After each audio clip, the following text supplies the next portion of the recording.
자, 저기 수입은 소득과 뭐로 구성돼? 기타 수입. 다시 소득은 몇 가지? 네? 소득은 몇 가지? 네 가지. 네 가지. 경상소득, 아니 소득은 그래서 경상소득은 네 가지고. 근로, 사업, 재산, 이전. 그러니까 외우고 비경상은 일시적인 거 항목도 외우시면 돼요. 오케이? 자, 그럼 이번에는 자 우리가 수입은 소득과 그 다음에 기타 수입은 지출을 볼 거야. 그러니까 또 지출의 정의는 뭐냐면 지출의 정의는 자 가게에서 유출되는 자 현금의 총액이야. 가게에서 유출되는 자 현금의 총액. 그래서 너네가 이제 암기할게. 그래서 지출은 일단 세 가지로 구성되는데 일단 하나는 소비 지출이 있고요. 자, 또 하나는 비소비 지출이 있고, 자 마지막은 여기랑 여기 안 잡히는 나가는 돈은 그냥 기타 지출로 적어요. 기타 지출로. 그래서 체크할 거. 자 일단 먼저 우리 비소비 지출부터 보자. 자 여기서 말하는 비소비 지출은 뭐냐면 일단 이렇게 얘기해. 의무 또는 강제되는 지출이에요. 뭐에 의해서? 법 또는 제도.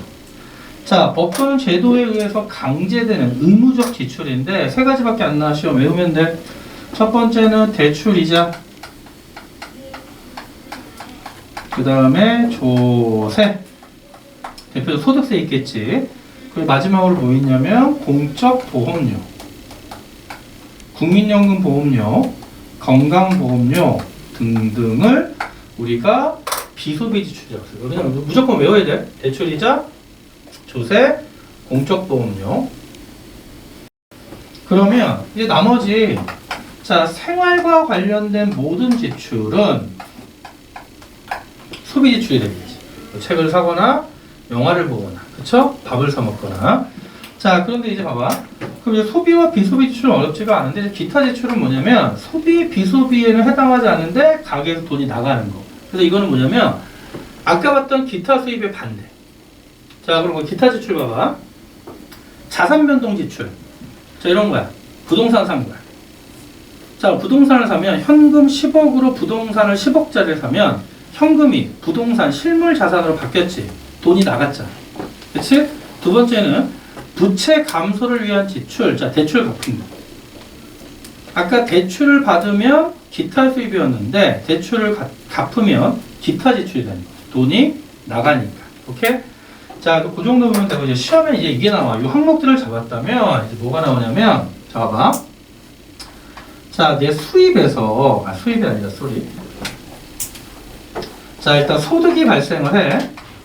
자, 소득이 발생을 하면, 내가 한 달에 500을 벌어. 매월 말일에 500이 들어오는데, 그거 내 마음대로 써도 되지만, 다 써버리면 나중에 세금 낼 돈 없잖아. 그치? 그래서 일단, 소득 중에서, 법대는 법 또는 제도에 의해 의무적 지출인 대출이자나 조세, 소득세나 공적 보험료를 빼줘. 그리고 남은 돈이 이제 뭐가 되냐면 내가 마음대로 쓸 수 있기 때문에 이거 우리가 처분 가능 소득이라고 얘기해요. 자 그럼 만약에 내가 한 달에 500을 버는데 자 매월 조세, 대출이자 공적 보험료로 100만 원이 나가. 그러면 뺀 400이 내가 진짜 마음대로 써도 되는 처분 가능 소득이 되겠지. 그러면 이제 400이 처분 가능 소득인데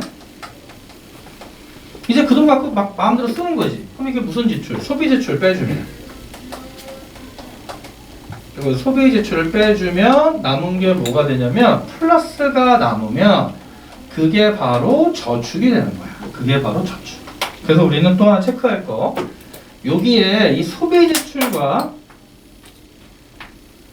비소비 지출을 더해서 가계 지출이라고 할 거야. 소비 지출과 비소비 지출을 더해서 가계 지출이라고 합니다. 그러니까 일단 공식 외우고 또 소득에서 그냥 가계 지출 두 개 다 빼주면 바로 저축이 되겠지. 맨 밑에 공식 있으니까 꼭 암기. 계산 문제도 잘 나옵니다. 그럼 이제 또 여기다 이제 추가하는 게 이 공식이야. 다음 페이지 처음 메뉴에 있는 잘 봐. 자, 일단 자산이 있고, 자산에서, 자, 부채를 빼주면, 그 다음에 남는 게 자, 순자산입니다. 그럼 암기할 거. 요 자산은 또 두 가지로 구성되는데 자, 하나는 금융자산이 있고 자, 또 하나는 자, 실물자산이 있어요. 금융자산과 실물자산. 오케이? 자, 그럼 너네 금융자산 다 외워야 돼. 네 가지밖에 없어. 자, 금융자산은 현금, 예금, 주식, 채권. 현금, 예금, 주식, 채권.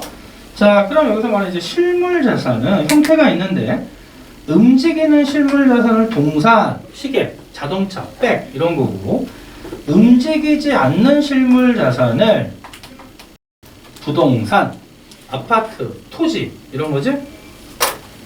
그래서 자산에서 이제 부채를 빼주는데 얘들아 부채는 상환 의무가 있는 거잖아. 그래서 부채는 대표적으로 두 가지. 하나는 대출금, 또 하나는 신용카드 할부잔액. 자, 신용카드 할부잔액. 오케이? 그리고 또 계산 문제 나오니까 자산 빼기 부채는 자, 순자산. 자, 여기까지 공식 암기하시고. 공식 암기하시고. 자, 그 다음 밑에 보면 5번에 신용과 신용관리 있지. 그 다음에 신용회복지원제도 있는데 자, 이거 외울 필요 없고요. 자, 의미 보자. 얘들아, 신용은 뭐야? 신용. 그냥 이렇게 얘 신용은 그냥 돈을 갚는 능력이야. 그러니까 우리가 보통 신용이 높다 그러면 돈을 갚을 능력이 많은 거지. 그럼 이자율은 어떻게 될까? 떨어지겠지? 그리고 더 많은 대출을 받을 수 있잖아. 오케이? 그래서 거기 중요성이 있는데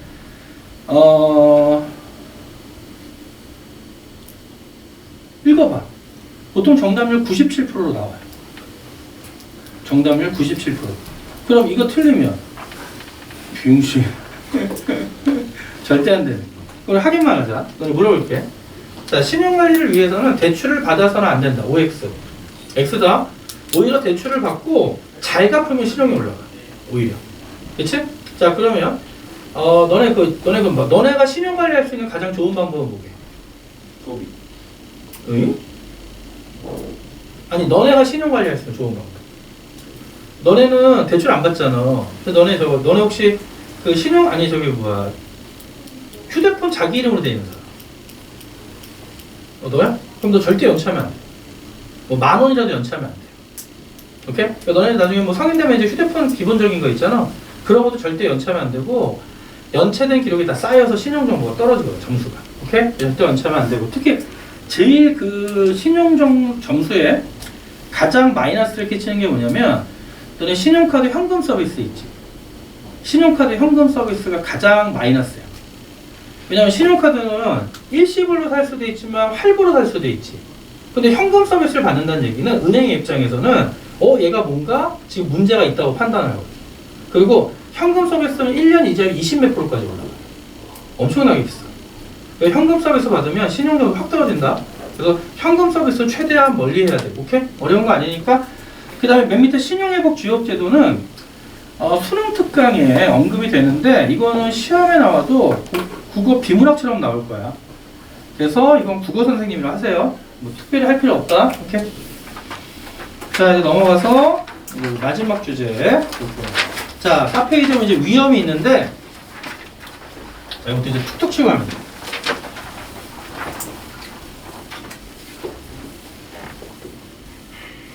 잘 봐.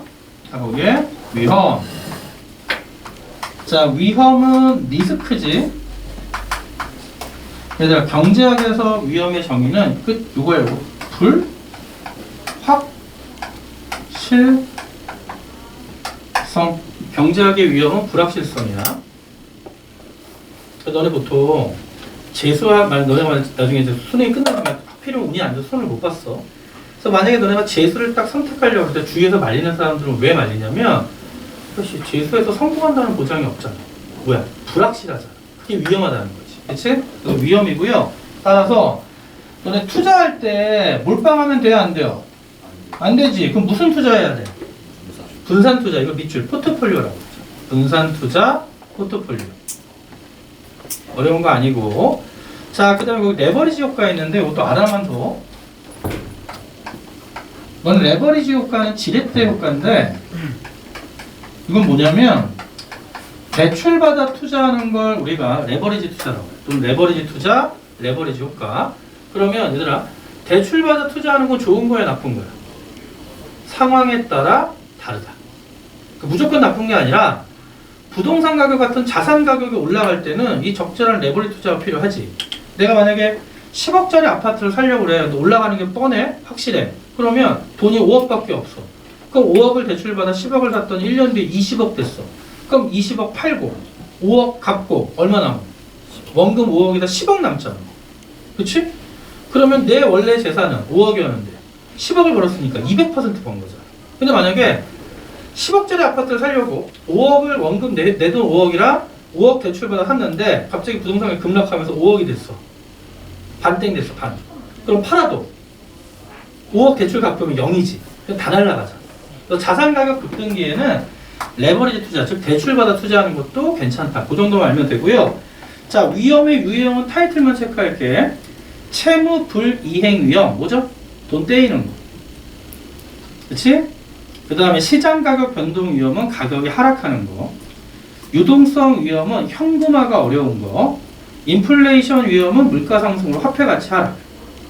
물가 상승으로 화폐 가치 하락. 우리 아까 했는데, 얘들아, 물가가 상승하면 상승할수록 내가 예금을 했을 때 또는 현금을 보유했을 때 원리금의 실질적 구매력이 어떻게 돼? 감소하잖아. 그치? 그런 거야. 오케이? 자, 그거 하긴, 그 타이틀 네 가지만 시험에 거의 안 나오는데도 개념대로 한번 해야 돼. 채무불이행, 시장가격 변동, 유동성, 인플레이션. 그래서 이런 위험을 해치하기 위해서는 자산을 관리하는 원칙이 필요해. 그래서 자산관리 3원칙까지만 확인하시면 됩니다. 자산관리의 3원칙은 결국 자산관리는 투자잖아. 투자할 때는 일반적으로 세 가지를 고려해야 돼. 첫 번째 수익성, 그 다음에 안전성, 세 번째는 자 유동성. 이 세 가지를 고려해야 됩니다. 수익성은 밑줄 치자. 원금과 다시 가격 상승이나 이자 수익을 기대할 수 있는 정도. 안전성은 원금과 이자가 보호되는 정도. 유동성은 현금화가 쉬운 정도. 다시 수익성은 가격 상승 또는 이자 수입을 기대할 수 있는 정도고, 안전성은 원금과 이자가 보장되는 정도. 자, 유동성은 현금화가 용이한, 쉬운 정도야. 현금화가 쉬운 정도. 오케이? 그럼 물어보자. 예금과 부동산 중에 누가 더 유동성이 크니? 예금. 예금은 그냥 바로 인출할 수 있잖아. 근데 부동산은 지금 팔려 안 팔려? 안 팔리면 막 2, 3억 더 싸게 막 금매로 내면 겨우 팔릴 수 있잖아. 그래서 우리가 유동성은 현금화 정도를 유동성이라고 하는데 현금화가 어려운 걸 유동성 위험이 크다라고 하는 거야. 특히 그러면 너네가 볼 때 얘들아 수익성은 예금이 높아, 주식이 높아, 채권이 높아. 순서대로 한번 해보자. 수익성 순서. 주식. 그 다음에 채권, 예금. 자, 이에 반해 안전성은 예금, 채권, 주식. 그 얘기는 뭐냐면 수익성과 안전성은 일반적으로 상충돼요. 반비례하는 거예요. 수익성과 안정성 일반 상충되고, 특히 우리나라에서는 이 금융상품 투자에 대한 안정성에 뭐가 있냐면 예금자 보호제도가 있어. 예금자 보호제도. 자, 금융기관이 부도가 나도 예금 관련 상품은 꼭 왜요? 원금 플러스 이자 합 최대 얼마까지?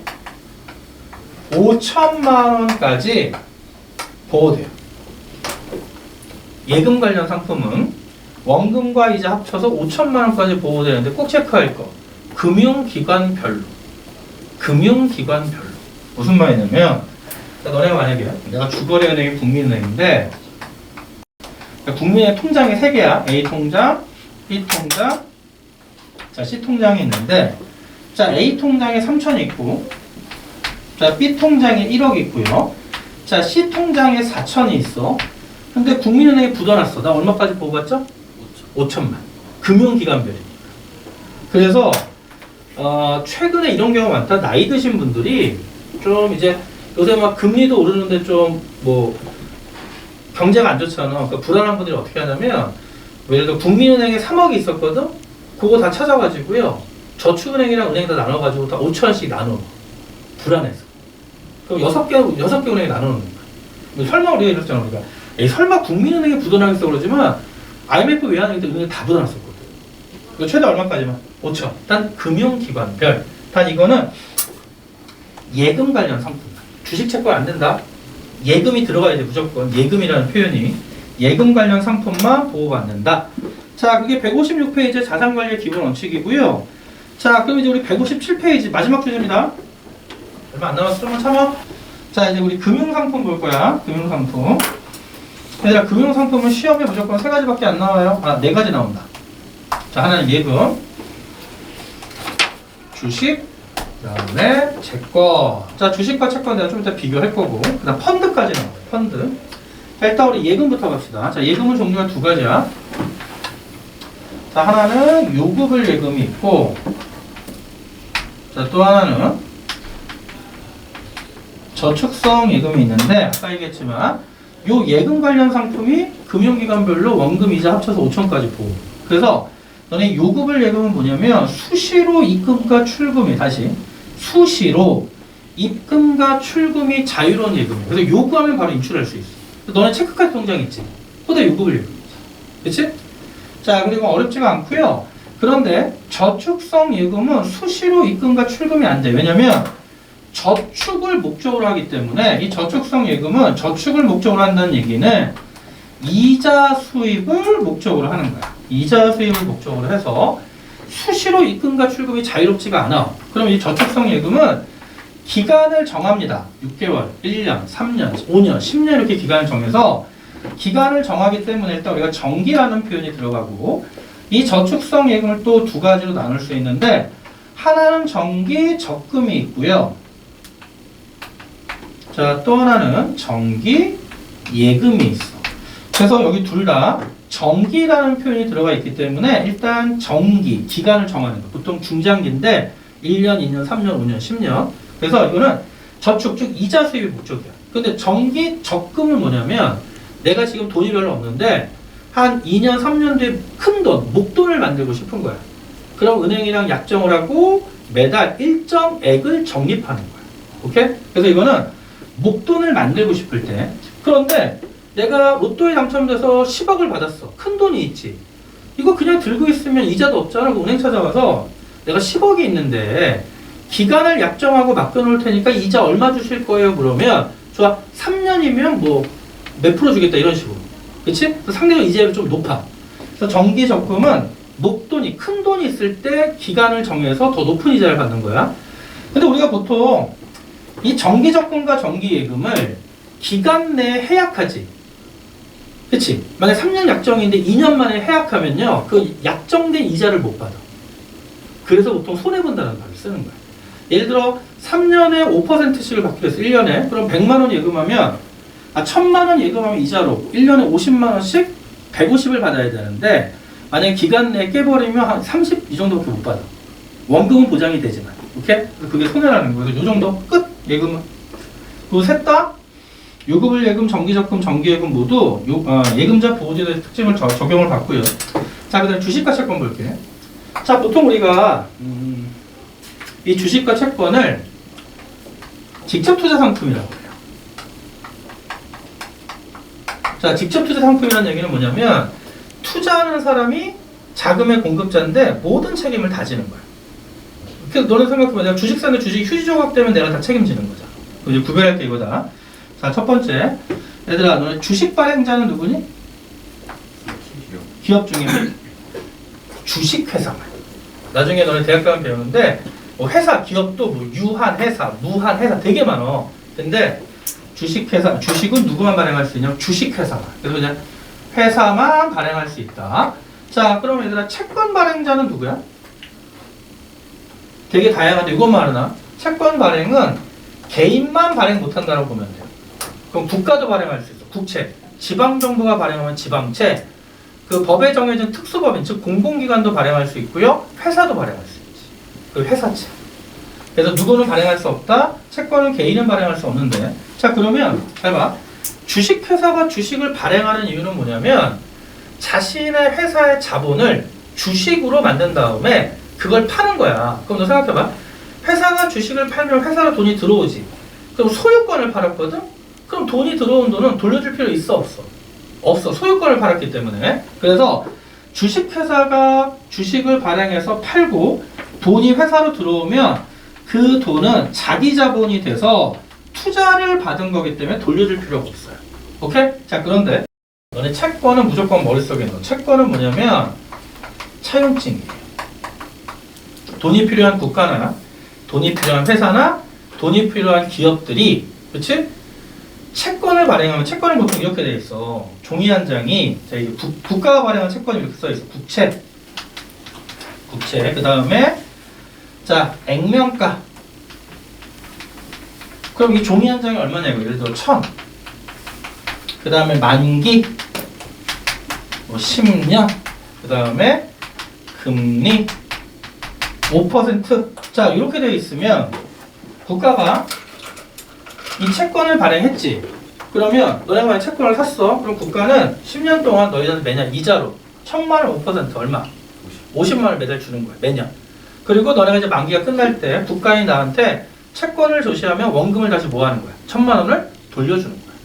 결국 돈이 필요할 때 채권을 발행하거든. 그래서 채권은 차용증이고, 그러면 중요한 게 채권을 발행해서 돈이 들어오면 그 돈은 나중에 돌려줘야 되지. 그럼 이거 자기 자본이야, 타인 자본이야? 타인 자본, 부채지. 그래서 채권 발행으로 인해 회사 또는 국가로 유입된 돈은 타인 자본으로 부채입니다. 타인 자본으로 부채가 되고, 또 하나, 그럼 얘들아, 주식을 산 사람들은 그 주식 수만큼 회사의 주인이 되거든. 그래서 우리는 주식을 산 사람을 뭐라고 부르는 거야? 주주라고 부르는 거야. 주주. 오케이? 자, 그러면 너네 채권을 산 사람들은 무슨 지위가 있을까? 야, 국가의 채권이 국채를 산 사람은 결국 국가에 돈 빌려주고 이자 받는 거잖아. 그럼 돈 빌려주는 사람 우리가 뭐라고 불러? 채권자.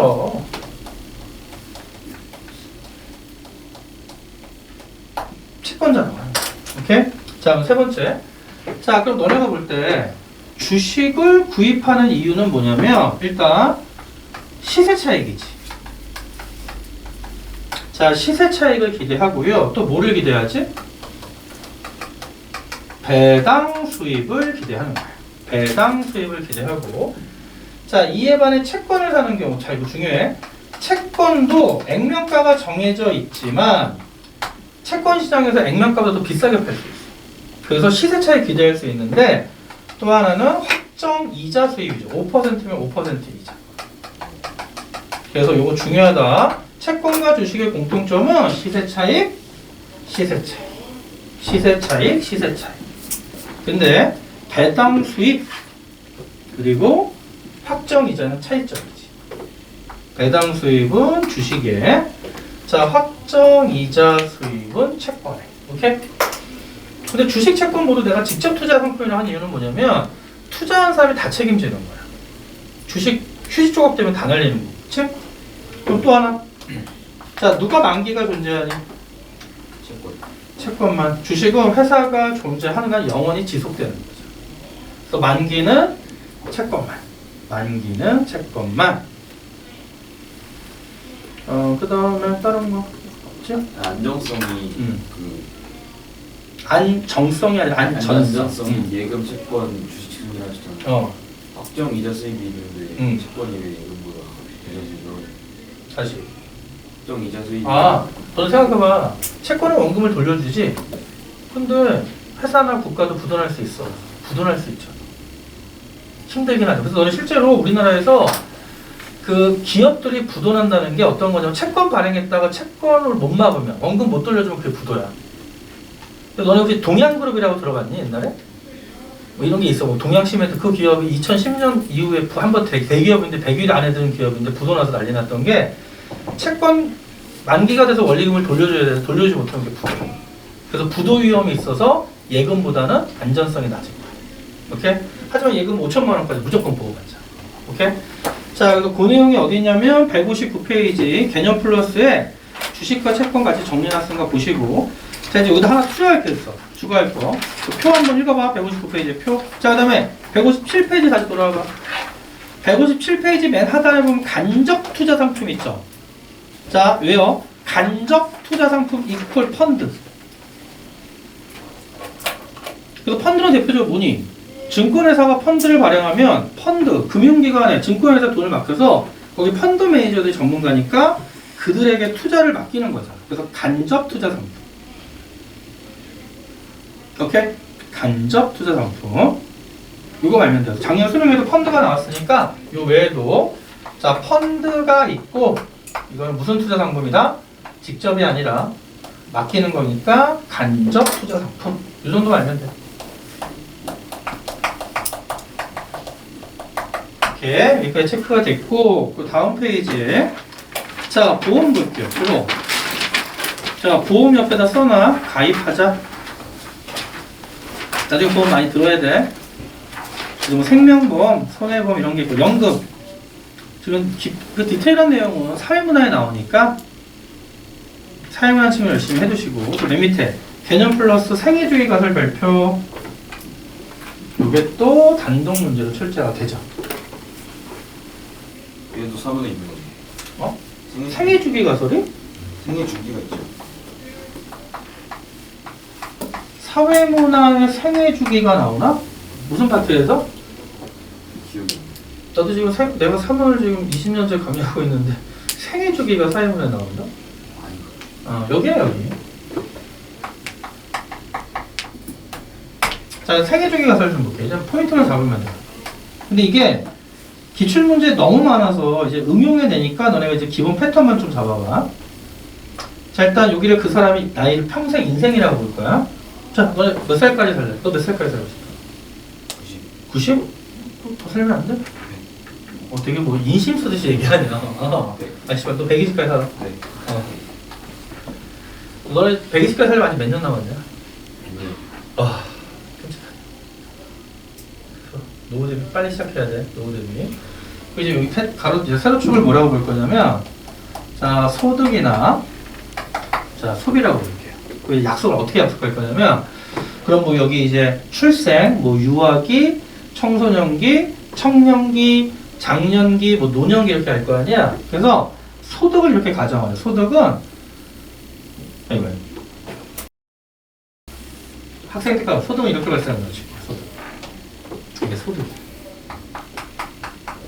이게 소득. 그 다음에 소비는 너네는 지금 소득이 없지만 소비는 계속 하잖아. 그치? 소비는 좀 이러한 표현. 이거 우리가 자 소비라고 해보자고. 그래서 자 여기를 보면 이제 소득이 처음 발생하잖아. 그래서 여기를 예를 들어 뭐 20살이라고 보고요. 자 120살에 죽지만 일단 소득이 뭐 예를 들어 죽을 때까지 다이할 때까지 그냥 소득이 발생한다고 쳐보자.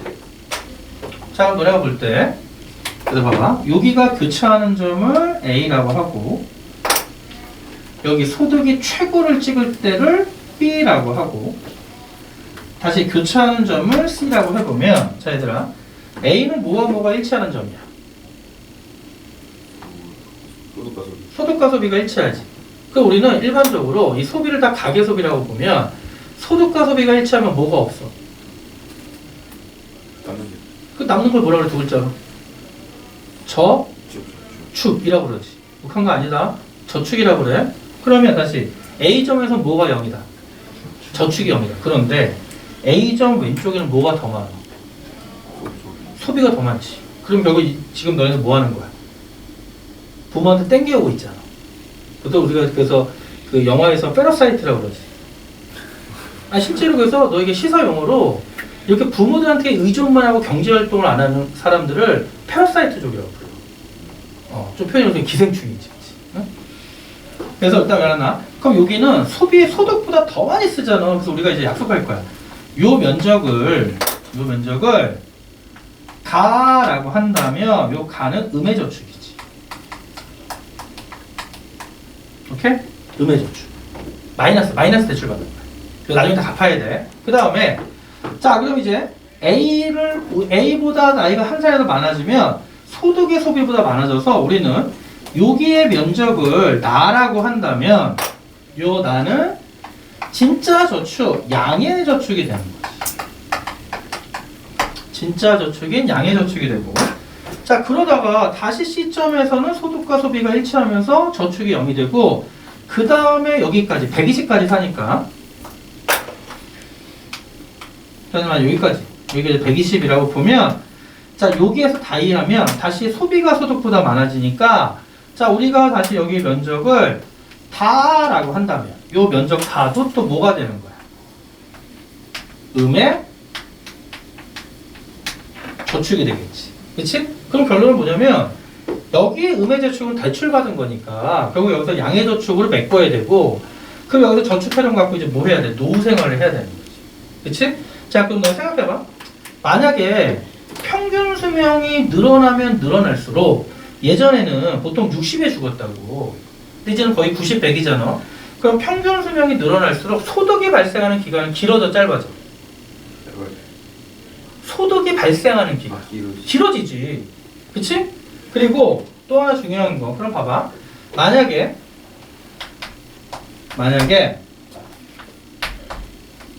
죽을 때 빈손으로 왔다가 빈손으로 간 거야. 죽을 때 아무것도 남기지 않고 그냥 가세요. 다 쓰고 갔어. 그럼 뭐의 면적이 같다니까?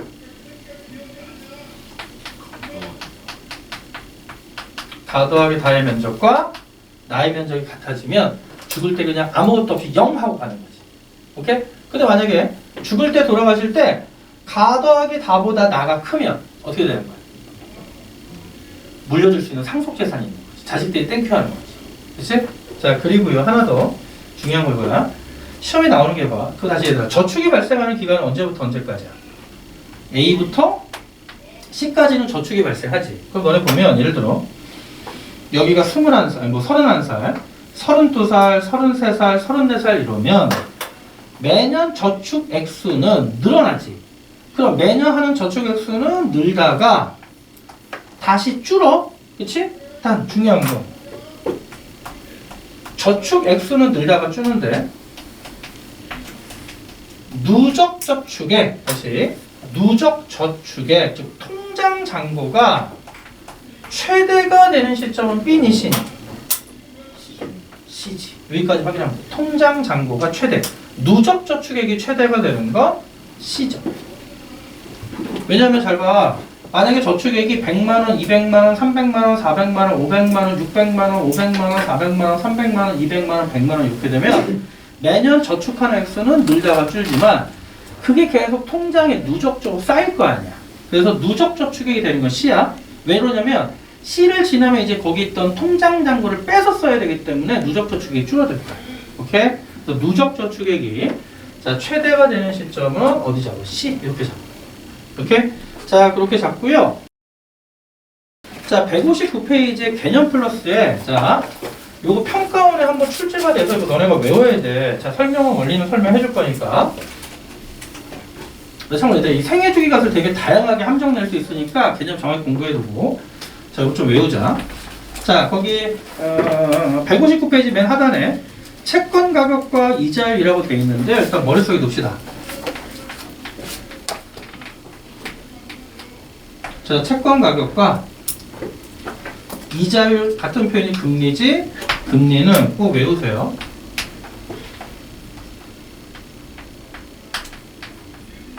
반비례 관계 있어요. 암기. 채권 가격과 금리는 반비례 관계.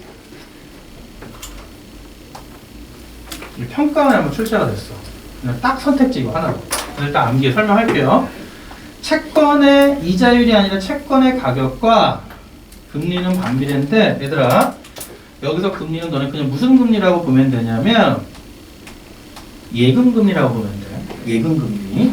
채권 가격과 예금금리는 반비례합니다. 즉 무슨 말이냐면 만약에 예금금리가 하락하면 채권 가격은 상승해요. 왜 그런지 한번 보자고. 제가 만약에 지금 시장에 채권의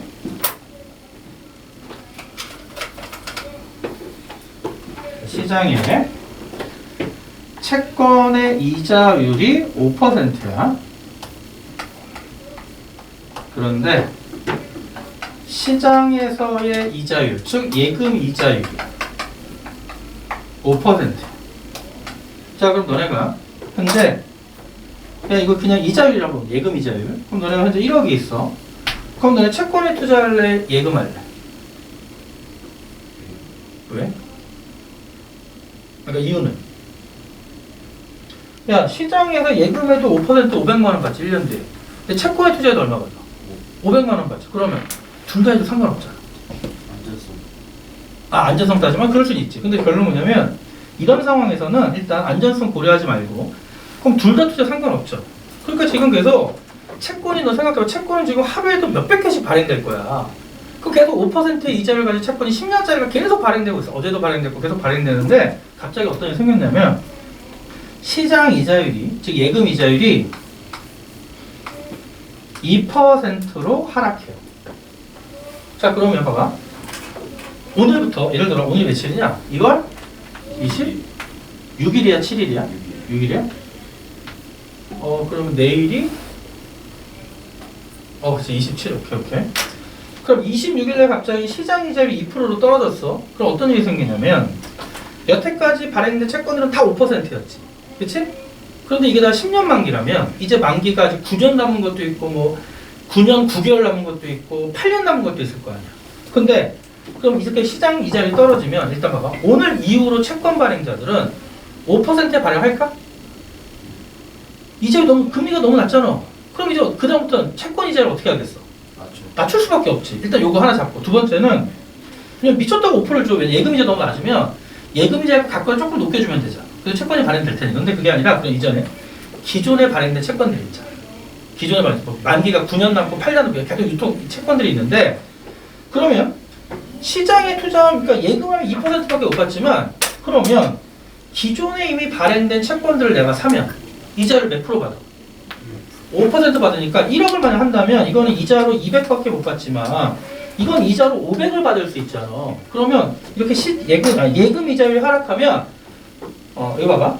여기 있지? 예금 이자율이 하락했어. 5%에서 2%로 하락하면 사람들이 채권은 기존에 발행된 채권들은 5%인 500을 받을 수 있기 때문에 채권 시장에서 채권에 대한 수요가 증가해요. 채권에 대한 수요가 증가하는 거야. 그럼 채권에 대한 수요가 증가하면 생각해봐.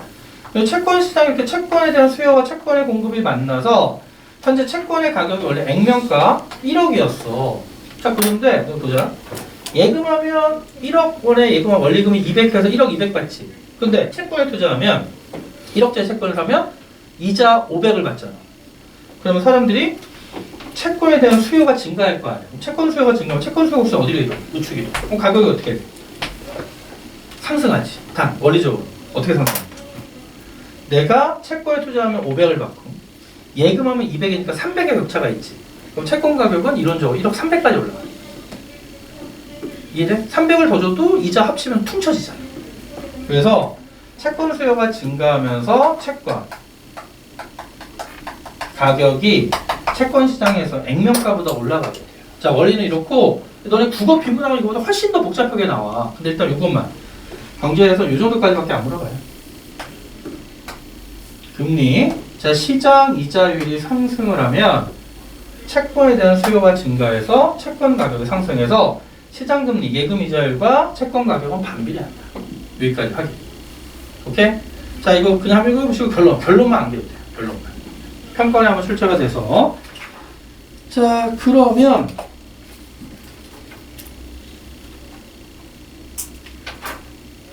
저기 한번 보자. 163페이지 14번 봐봐. 자, 표의 가난은 대표적인 증권 상품이 주식 또는 채권에 해당합니다. 가부터 보자. 가는 소유자의 권리가 확정이자 수치인데? 그럼 뭐야? 채권이네. 그치? 근데 나는 자, 자기 자본 조달 형태에서 자본 조달 형태 자기 자본이잖아. 아까 했죠? 주식이고. 자, 의결권은 소유권과 같은 거야. 소유권이 있으면 주식 수만큼 의결권을 가져. 그럼 가는 채권, 나는 주식. 그럼 1번. A 채권은 타인 자본 부채에 해당한다. 맞죠? 2번. 시세 차익은 그치 공통점. 3번. 금리가 하락하면 해봐. 금리가 하락하면 어딨어? 금리가 하락하면 채권 가격이 어떻게 돼? 상승하잖아. 3번이 틀렸죠. 4번 가 채권과 달리 나 주식은 원금 상환 의무가 없다. 맞지? 5번 가나 모두 그치. 주식 채권은 예금자 보호법에 의해 보호받지 못한다. 맞죠? 잘 봐. 이거 평가 문제거든? 2016년? 14년 하여튼간 갑자기 뜬금없이 금리 하락과 채권 가격 물어봤죠. 결론만 안 기억해. 결론만. 그 다음에 자 19번 문제 봐봐. 18번 보자. 18번 가. 자 여기 다 기본 문제다. 18번 가. 옆에다 쓰자. 뭐야? 요금을 예금. 나 목돈을 맡기니까 정기 예금. 다는 매월 추가하잖아. 일정액을. 정기 적금. 되지? 그럼 1번 정기 예금은 나. 2번 그치 나는 만기 이전에 예금을 찾으면 그치 가입 시 정한 이자보다 적은 이자를 받죠. 디귿 정기 적금은 다. 맞지? 리을 나와 달리 가의 반대지. 가와 달리 나의 주된 목적이 이자 수입. 요금을 예금은 그냥 생활의 편이야. 생활의 편이. 자 그렇게 보시고 그 다음에 하나만 더 풀어야 되는데 얘들아 5번 보자. 5번까지 풀고 자 수입 항목 옆에다 씁니다. 급여 옆에다 쓰자. 무슨 소득? 근로? 병금 근로. 맞지? 병금 맞는데 근로. 상여금 근로. 다른 거 없으며 주식 배당금 재산소득 국민연금 이전소득 공적연금. 자 지출에 씁니다. 식료품비 무슨 지출? 소비지출. 세금 무슨 지출? 비소비지출. 사회보험료 비소비지출. 대출이자 비소비지출. 통신비 소비지출. 결론 뭐야? 다 외우라는 거지. 얘들아 저기 일단 나쁜 사람들까지 못푼 사람이 못푼 사람들 남아서 마저 풀고 가고. 일단 우리 저기 8주 동안 고생 많았어. 나한테 하는 얘기야.